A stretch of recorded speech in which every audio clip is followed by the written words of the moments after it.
Wow. Whoo, man, that is the production value you get with ad-free shows and podcast heat. Welcome to Rumor Innuendo, everybody. I am House of Wrestling's Nick Hausman. And I'm Haus of Karpeles, Robert Karpeles. And if you are not watching us live on YouTube or X, you missed a hell of a countdown. Lord X Super said, we got a countdown. It's got jazzy music. It counts down from 59 to 0. It's like the Royal Rumble every day. Super fired up about that. Fired up to be here, Nick. How are you? Oh, man, I am feeling so good. That is, I think, the third time I've watched that countdown video this morning because I love it so much. Thank you to Chris McDonald over at Ad Free Shows. You did a wonderful job. All right, we got a lot to get to here today. It is a mixed bag of news. First of all, before we get to all the news, I want to congratulate Blair Davenport, Riley Osborne, two people from NXT that got engaged. They made their engagement public yesterday. Congratulations to the happy couple. As two married men, marriage is great. Marriage is great, and wrestling marriages always end well. So good luck to both of you. I'm sure that this story won't come up again in a couple years. WWE Creative-ish, ladies and gentlemen. We have on the show here today, we're going to talk all about Matt Riddle's future, AEW injuries, Bray Wyatt's family being taken care of by WWE. Something called Fast Meat was stolen. We will talk about Fast Meat later in the show, and we will also talk about the NXT Yearend Awards. Now, also pointing out Joe A's comment, can't wait to talk Billy Corgan and the NWA today. Joe, we'll try to make it happen as best as we can. Thanks for watching. I have to believe that's NWA star Joe Alonzo. No proof. Can't confirm that. All right. Before we get to everything I just talked about, I watched NXT this morning. Didn't watch it last night. It was a pre-tape. I kind of knew it was going to happen, but I wanted to see this Ilya Dragunov main event spot or whatever with Ridge Holland, and they really went for it. I don't know if you've seen it or not, but it's just fresh on my mind, and I wanted to bring it up because it's like everything in that AEW thing where they're like, don't do the concussion cells, don't do things that could be. It's like all there. But it's so obviously a work. It's interesting. I know it's not for everyone.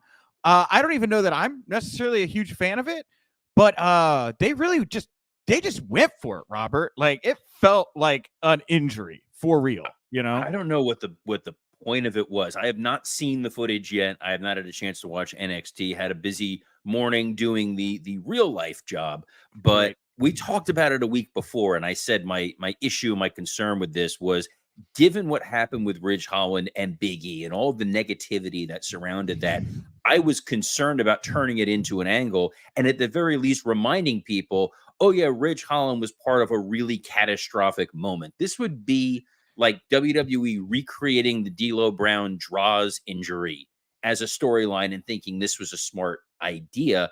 And my last thing on this is it's such a strange decision because NXT has had a lot of great momentum of late. You didn't need the shock tactic. Yeah, I agree. I don't know exactly why they do it or did it. A New Year's Eve is around the corner. We'll probably get some time with Shawn Michaels. Spoiler, that's probably top of my list of questions to ask right now and find out, why did they do this angle? But man, they went for it. So I would definitely check it in for, at the very least, to see what it is they did there. Now, another big story today is a story that's going to be breaking tomorrow.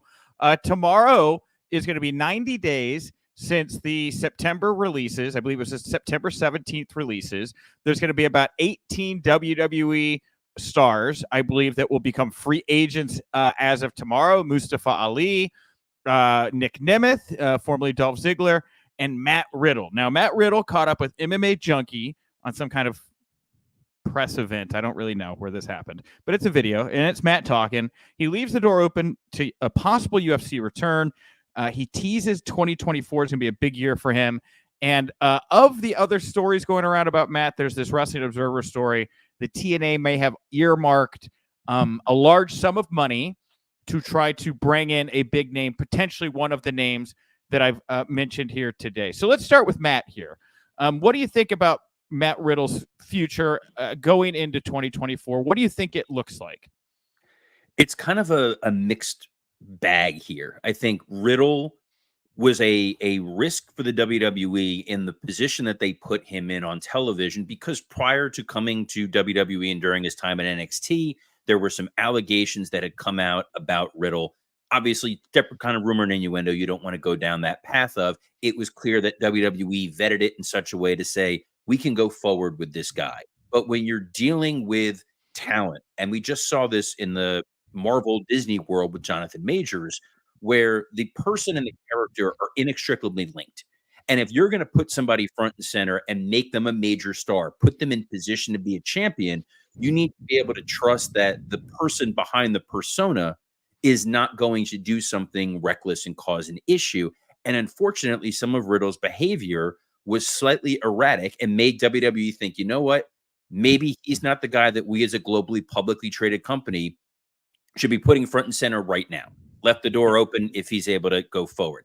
I don't see Riddle fitting into the AEW landscape, because AEW is a bit of a rocky situation right now with a lot of their personalities backstage. TNA is a great fit for Riddle because it's a place for him to show, I'm good. I'm ready to do business. I'm ready to be a professional going forward. I'm someone you can rely on. And TNA sneakily has a lot of really good talent. So you can get a lot of really fun Matt Riddle matches and a chance for him to show, hey, I'm the guy that you can give the ball to going forward. Yeah, I think Tony's gonna grab him. I think AEW is the bigger spot. Look, Matt's gonna go somewhere where he's gonna get some money. However you feel about Matt, because Robert is right. There were allegations against Matt. There was a settlement that he had with Candy Cartwright, and WWE again decided to go forward with this guy. Slightly erratic behavior, maybe an understatement, but maybe by wrestling standards, who knows? He was spotted at an airport terminal, I believe, grabbing the microphone and talking a couple weeks before he was let go. Weird whole situation there. So there was drip, a lot of stuff with Matt Riddle. But even with that, there's a draw, right? There's an allure there. He'll wind up maybe in I don't know what Bellator looks like these days. Maybe Dana will take him back, right? Who knows? It'd be interesting with the TKO thing. But with Tony Khan, what do we know about Tony? Tony loves big names. He likes to smoke weed. We know that. Big Swole's talked about it. Tony loves smoking weed, right? I think that, look, they brought Ric Flair in, right? I think Matt Riddle will be just fine. I think that Matt, I get the vibe that Matt will be in All Elite Wrestling, but I could be wrong. We'll see. I don't see them letting Riddle and Flair into the same airport. I think that's a bad idea on the part of AEW, but that's just me. I don't know that they want to take the risk necessarily with Riddle. I think TNA is a safer bet. And if TNA is freeing up money, because at one point they were talking about making a lucrative offer to your close personal friend CM Punk. So they've clearly freed up some capital, and he would be a big name with this rebrand into TNA and say, look who we got. And there's other wrestlers they can also bring in to be accompany pieces with Riddle. My concern is Scott D'Amore, when he said we're looking to sign someone, they're saying it's this big game-changing kind of signing, a huge signing. And of the folks released, I feel like Riddle is the only one that fits that particular description. I don't know. Ali's got a story, man. Ali's one of the best wrestlers in the world. Dolph Ziggler, right? Nick Nemeth. Nick Nemeth is like a former WWE champion. That's not something Matt Riddle can boast. Right? Nick Nemeth would be. And look, Nick's working CML or not CML. He's working Puerto Rico. I'm trying to think of it. Anyway, World Wrestling Council, WWC. Yes. So I don't know. I think Matt fits the landscape of AEW. I think Tony won't be able to help himself. I think Matt's a big pickup at a time when Tony is trying to sway people to put more money into AEW from a television rights perspective. And I will say too that one of the reasons I think TNA may have this money earmarked to bring in a big star is because I am still of the belief that they are out there looking possibly for another home outside of Access TV and a big name, just like with Tony Khan, them acquiring a big name that they can hang their hat on and go out to other channels with and say, hey, look, we got Dolph Ziggler in the mix now. I don't know. I think my vibe, Matt Riddle winds up in AEW. I could be wrong. The only reason I think that AEW might want to go snag Riddle right now is the unexpected loss of Kenny Omega, and he is such a big name. Riddle could fill that void a little bit, but I don't know that Tony continues to want to be the guy who's, as soon as someone leaves WWE, I'm going to go get him, because that was TNA's folly for years. I think Riddle he's the vibe of a lot of AEW fans, right? He's just this kind of like, I don't know, there's like a kind of above it all-ness that they're just kind of doing their thing. I think Riddle will fit in fine. I think that he'd be a big get there for them personally. But we see Noob and Co. here saying he agrees that with Robert. I think TNA is the best fit for Matt Riddle. So we'll see. We'll see what happens here with Matt. And having worked with Matt before, I think that a TNA environment, a much more relaxed taping schedule, will do him a world of good. And look, we still don't know what's going on with this AEW Devils thing. Now that all these big names are coming available on the market at the same time, you got a pay-per-view 10 days away. I mean, is this like who knows, right? Who knows? Okay, here's the creative brain part of me that it made me laugh. The idea that you have the devil on screen and Riddle, who's high as a kite, walks by and just goes, "Oh, hey, Max," and just blows the whole angle. That's the payoff that I'm really hoping for. I mean, but that's it. Riddle, Nemeth, Ali, this could be Retribution 2.0 for Mustafa. I don't know. There's just so many things there, right? A lot of questions. The week after Christmas or the top of the year is going to be a very interesting time. Definitely for sure. Well, one thing that caught a lot of attention yesterday was a appearance by Mike Rotunda on the Wrestling Talk podcast, where he mentioned that the WWE has put Bray Wyatt under a Legends deal so that his family will continue to be taken care of even as he is no longer around. Obviously, that means action figures, T-shirts, video game appearances, the whole thing. A really nice gesture here, a good thing on WWE's part. I mean, it's a lovely story. It's a great feel-good Christmas time story. It's not entirely an altruistic story from WWE's perspective, because the Bray Wyatt character was such a huge merchandise mover for them. So the ability to continue to make T-shirts and action figures and include him in the video game and preserve his legacy is a mutually beneficial situation for the Rotunda family and for the WWE. Yes, this is them doing the right thing, but at the same time, they're doing the right thing in a way where everyone's going to hopefully make a boatload of money. And now you'll feel good about buying Bray Wyatt merchandise because you know where those funds are going. Part of those funds are going. Part of those funds. Yes, thank you. Part of those funds are going, right? Again, it's not totally clear, but yeah, it's good for both sides in this situation. Well, our good friend WrestleVote's reporting that on the heels of major success with the NFL in releasing commemorative championship titles of each team, the WWE and NHL have a deal in place to do the same, and we should expect NHL championship titles to be available through Fanatics sometime in the new year. New NHLs. Now, I know that this story perked your particular interest since you have a history of working in the hockey business. Yes, I was former associate general counsel of the Florida Panthers, which is a real hockey team, believe it or not. But actually, they made it to the Stanley Cup. I can't keep making the jokes that we were basically like the MLW of hockey.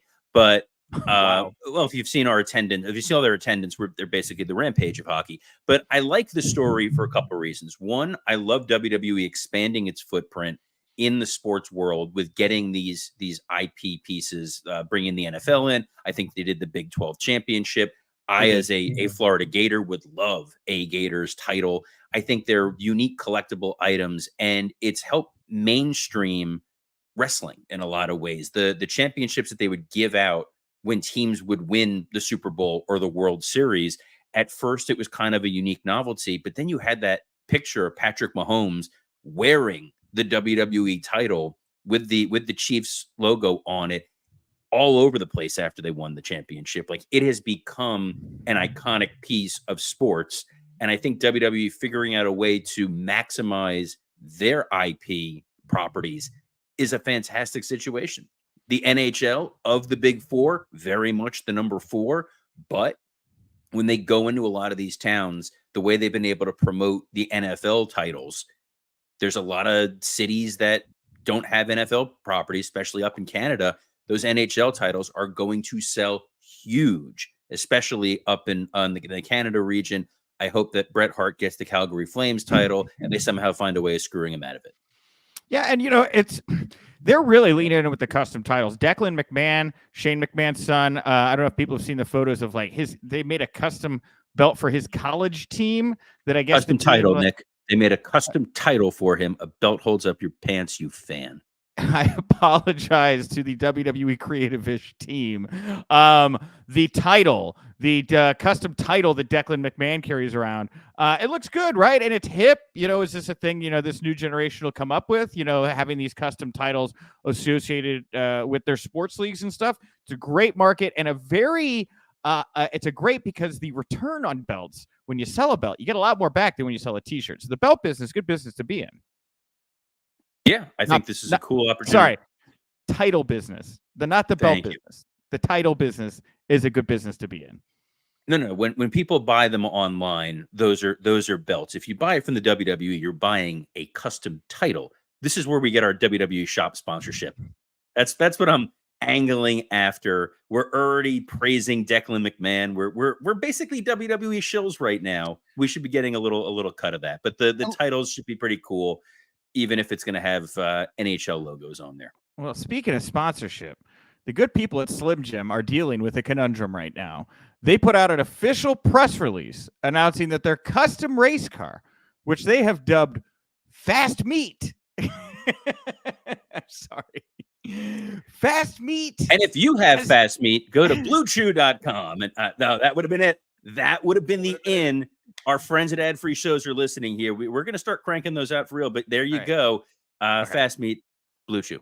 Sorry. Fast Get Meat. back to this important news story. Fast Meat has been stolen. Fast Meat has been stolen. I repeat it. Now, this press release got a lot of attention yesterday. I have no idea why. Maybe because everybody wanted to put Fast Meat in the headline, right? Great thing to put into the headline.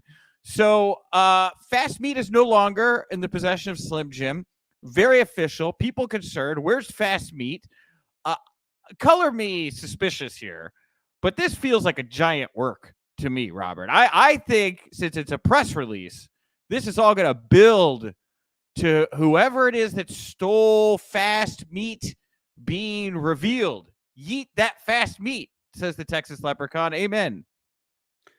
So I thought it was potentially a work, but I actually read the press release, and at the tail end of the press release, it says, if you have any information on where this vehicle is, contact the LAPD. And if you are flooding a police department because this is a PR scam, you're going to get sued. You're going to get shut down. But in all honesty, this is the biggest vehicle-related Slim Jim tragedy since Randy Savage passed away. Oh, my God. Look, I'm just saying, LA Knight, WrestleMania season, Rumble season comes around, clock clicks down, just like our countdown clock before the show, down to the ring, and Fast Meat comes LA Knight. LA Knight, the Slim Jim guy. He's been behind the heist. I know because the LAPD is listed that that's probably not going to happen, but great angle. I'd turn this into something on the other side. Didn't they do something where like Snoop Dogg's fake title got stolen and it was all a work? I feel like this was a story a couple months ago. He had like a gold WWE title that was supposedly stolen, but it wasn't real. Oh, yes. As opposed to Jericho's title being stolen outside of Longhorn. Yes, that's right. That's right.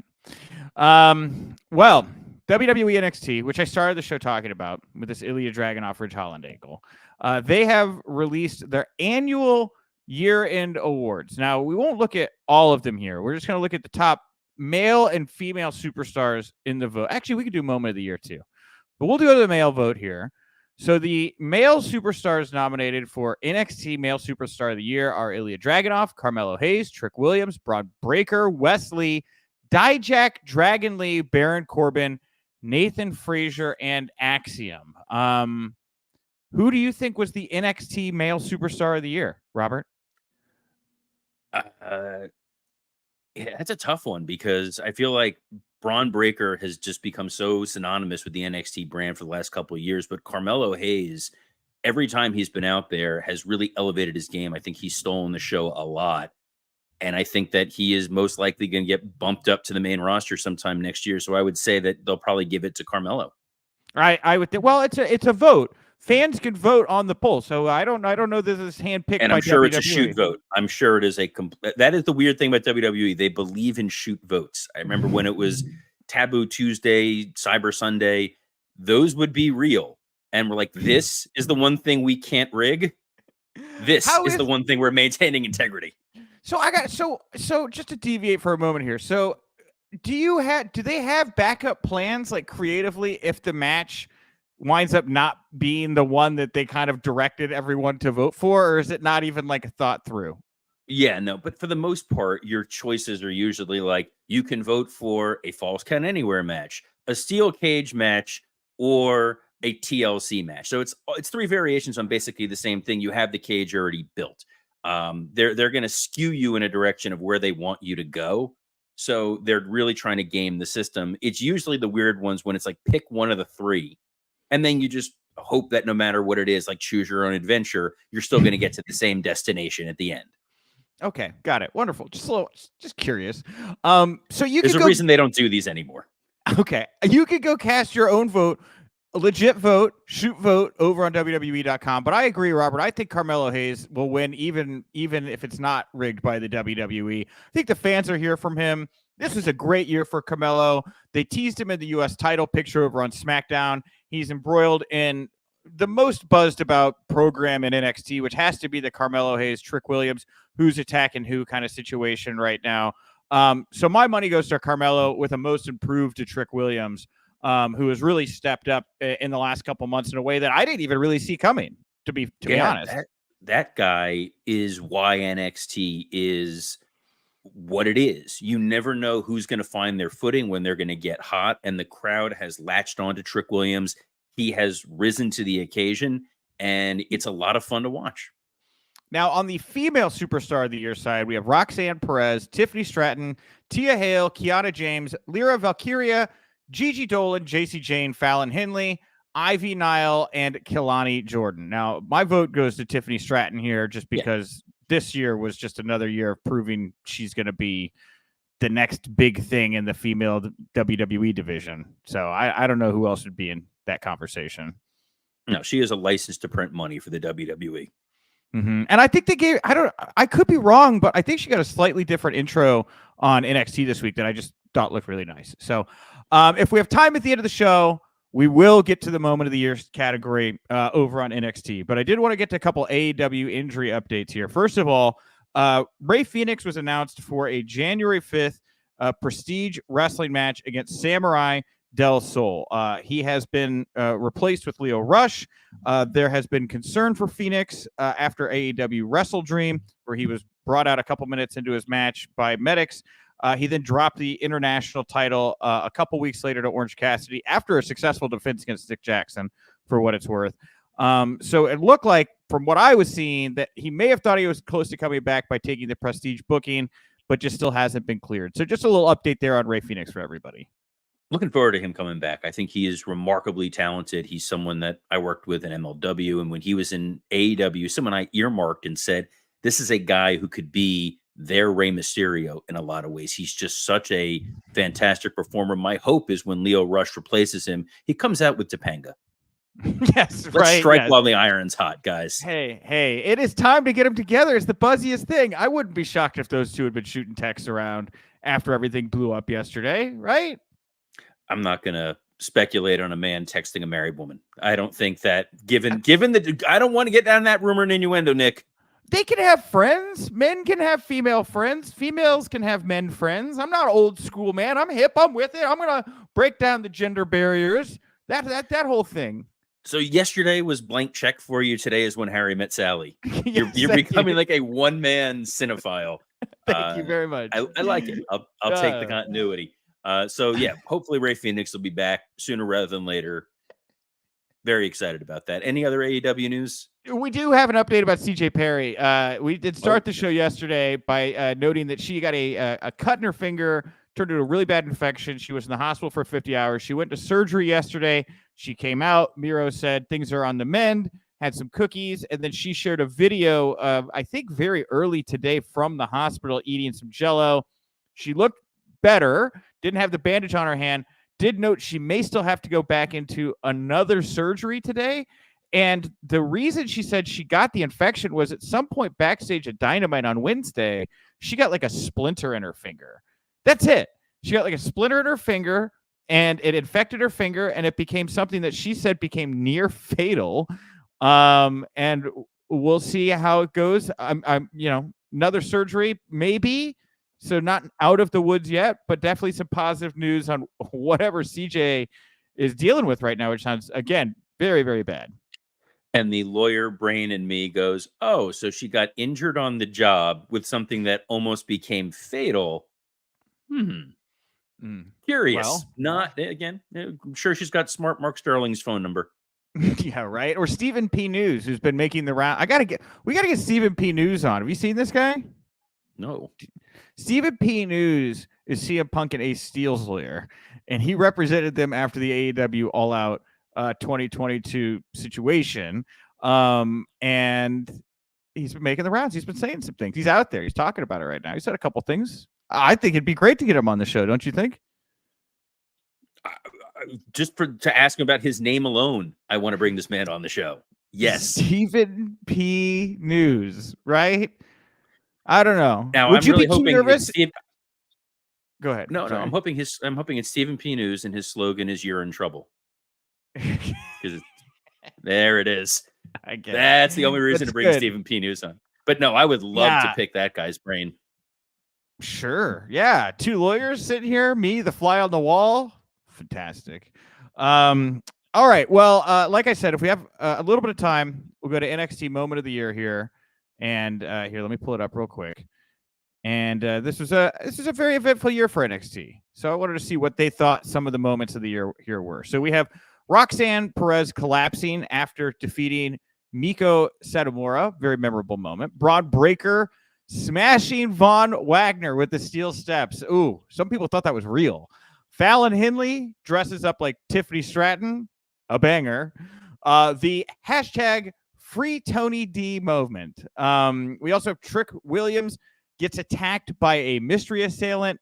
Lash Legend slams Otis. That might be my pick. Dominic Mysterio ending Wesley's historic North American title reign. JC Jane kicking Gigi Dolan through a door.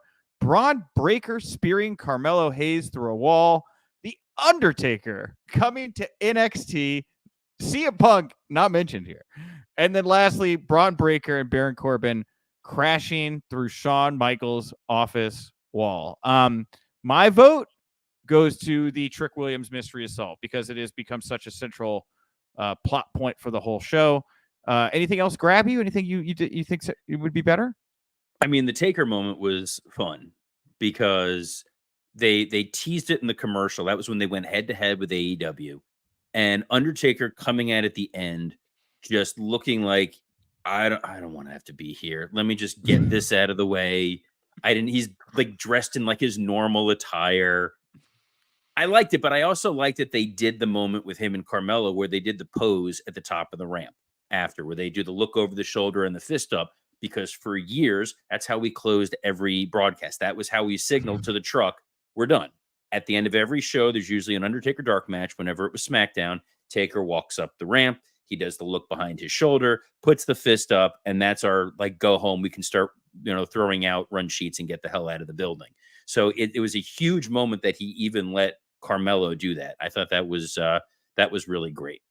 We're going to take a question here from Netu over on X to wrap things up. We did talk at the top of the show about all these names that are going to become available. We specifically were talking about Matt Riddle, but they want to know, of all the WWE releases, who has the best chance of debuting for AEW? Who do you feel? Who do you get the vibe of all these free agents that are going to hit the market is most likely to wind up there? So there were three names that jump out to me. I think snagging Nick Nemeth is a no-brainer, given that his brother is there. I think he's a utility player. He's someone you can plug into any spot, and he will make the person he's wrestling with better.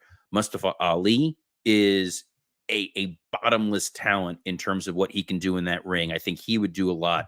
And my dark horse, the one that I'm surprised got released and I would absolutely snag, is Rick Boogs. I think Boogs was a guy who has a fantastic look. He's got charisma. He's shown that he can connect with the audience. He's a guy that I would love to see in AEW. Yeah. Dana Brooke is somebody that had a great following. I'm looking at the list of names right here. Just to run down real quick. Here are all 21 names that were released on September, or no, not all 21. Here are all the names that were released on September 21st. Shelton Benjamin, Mustafa Ali, Aliyah Dabakato, Mace Mansour, Rick Boogs, Dana Brooke, Quincy Elliott, Yulissa Leon, Riddick Moss, Shanky, Top Dollar, Elias, Dolph Ziggler, and Matt Riddle. And you know what? I think the best bang for your buck of that list might be Elias, who is taken every opportunity and made it work. The fans really seem to like that guy. If he popped up, maybe he'd be the one that TNA could actually, I would, if I were TNA, I'd be snagging Elias. I think Shelton Benjamin is going to be a huge value for your dollar. Time out. Tony Khan loves the music stuff. I know he keeps talking about how he works in the music industry. He's got, Max out there rapping. He has bands come in. He might, I don't know. Elias might tickle Tony. Well, then hopefully they get an NDA in place. All right. That's the end of the show. We didn't have time for Billy of the NWA. I thought this was a better conversation. Maybe tomorrow. Come on back. But tomorrow is our Thursday show. It is our penultimate show before our big over-the-top holiday special on Friday. We're going to go a little bit longer because we're going to be doing kind of a double taping so that we have some audio to release on the podcast feed on Monday. So come for an elongated show on Friday. No show live on Monday. We will be joined by from the docuseries on Netflix, Wrestlers. I keep wanting to say The Wrestlers. It's just Wrestlers. It's a horribly awkward title to just put into a sentence. I digress. Wrestlers star Matt Jones is going to be joining us on Friday. You guys are going to be able to jump into the chat section, ask questions. We're talking about OVW. We'll talk about Netflix. We'll talk about anything you want to. We'll talk about whatever you want with Matt Jones here on Friday. And of course, if you like this show, the best way to show your support, go to your preferred podcast platform, even if you don't listen to the show in podcast form, and leave a nice comment, leave a review, leave a 5-star rating. You guys have been so great about engaging our podcast platforms. Robert and I had no idea that we are the number 31 pro wrestling podcast on the iTunes charts, more than we deserve. And at one point, Robert, now that I was looking into the numbers, at one point we peaked at number 11. We were just shy of the top 10. So 2024 is going to be our year. You guys help us get there. Top 10. Also surprisingly huge in Norway. That was the big takeaway. That you looked at the real numbers. I looked at the one where I saw like where we were in terms of fan bases in Norway. So to all of our fans in Oslo, thanks for listening. I would learn how to say it in Norwegian, but who's got that kind of time? Not us. We gotta wrap this sucker up. All right, that's it for me. I'm at Nick_Hausman. Go visit House of Wrestling. I'm at WWE Creative_ISH. So on behalf of the quick to get out of here, Nick Hausman, I'm Robert Karpeles. Best of luck in your future endeavors.